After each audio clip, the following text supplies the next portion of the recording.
Turned out my opponent isn't here. You invited me under false pretense. And then you said, you can't do it with Zoom. Well, where's Zoom? She's going to do it with Zoom, and she's not coming. And then you were half an hour late, just so we understand. I have too much respect for you to be late. They couldn't get their equipment working or something was wrong. Mr. President, I would love I think if you it's can a answer the very question nasty on your rhetoric question. and why you I have believe that answered black the voters question. should trust you with another 4 I years. have been the best president for the black population since Abraham Lincoln. That's my answer. Better than President Johnson, who signed the Voting Rights Act? And for you to start off a question and answer period, especially when you're 35 minutes late because you couldn't get your equipment to work, in such a hostile manner, I think it's a disgrace. Let me just ask a follow-up, sir, and then we'll move on to other questions here.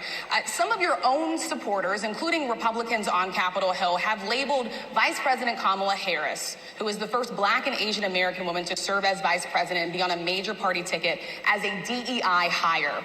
Is that acceptable language to you? And will you tell those Republicans and those supporters to stop it? How do you define DEI? Go ahead.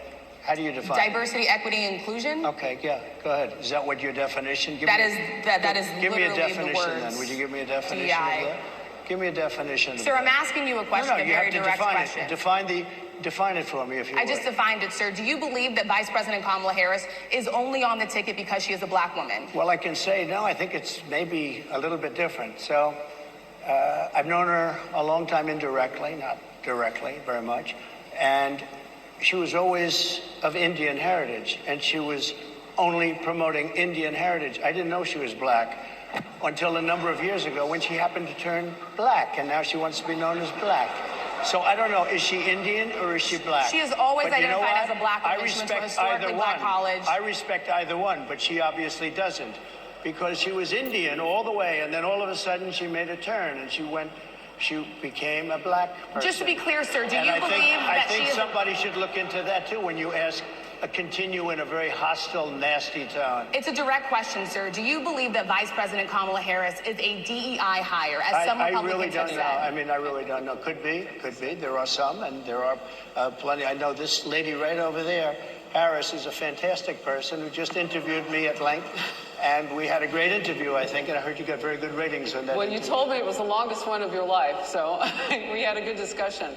Look, I want to talk about why you're here today. I mean, it is not lost on us how divided we are as a country. And as you were coming today, we really got to see that we were divided along the lines of race, along the lines of gender.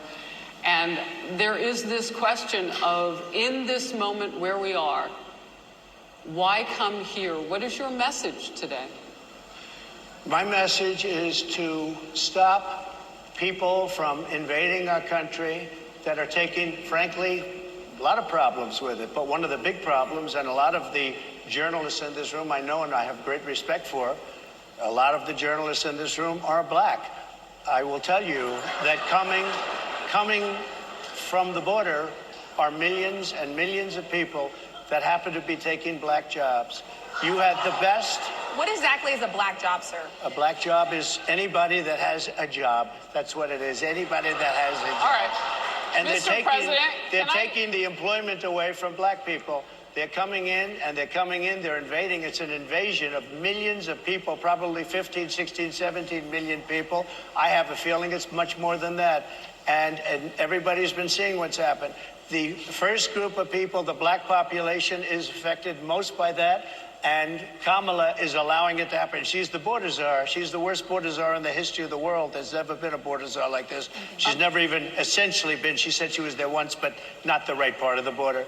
So she was a border czar. She's done a horrible job. These people are coming into our country, and they're taking black jobs and Hispanic jobs, and frankly, they're taking union jobs. Unions are being very badly affected by all of the millions of people that are pouring into our country. And one thing, as we discussed, many of these people are coming in from mental institutions, from prisons, from jails. They're gang members in other countries.